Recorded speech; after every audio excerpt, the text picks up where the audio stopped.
L'innovation avec Anissé Mbida. Bonjour Anissé. Bonjour Ombline, bonjour Johan. Bonjour Anissé. Bonjour à tous. L'innovation du jour devrait plaire aux fans de manettes. Certains jeux vidéo sont désormais assimilés à de véritables médicaments.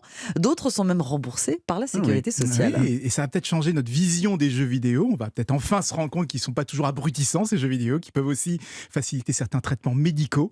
Et c'est le cas par exemple d'Odyssey. C'est un jeu en apparence classique. On incarne un petit personnage qui doit résoudre des énigmes, sauf qu'en sous-main, eh bien, il va évaluer notre vision et surtout prévenir automatiquement le médecin en cas de chute de notre acuité visuelle.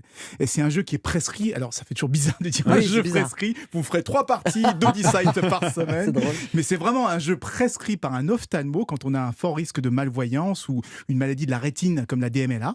Et en prévenant immédiatement le médecin, le jeu va éviter les retards de prise en charge, les risques de récidive et toutes les visites de contrôle qui seraient complètement superflues. Alors en fait, Anissé, ce n'est pas le jeu vidéo qui soigne, il aide simplement à surveiller l'évolution de la maladie. Oui, c'est vrai, mais c'est déjà beaucoup. Il faut savoir que le succès d'un traitement comme la DMLA repose avant tout sur un suivi régulier du patient.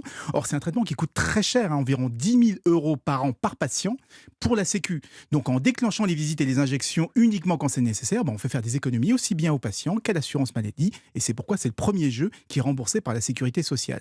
Mais aux États-Unis, on est allé un cran plus loin avec le premier jeu vidéo qui est reconnu officiellement comme un médicament. Ça s'appelle Endeavor RX. Endeavor, avec l'accent, c'est mieux. Endeavor RX.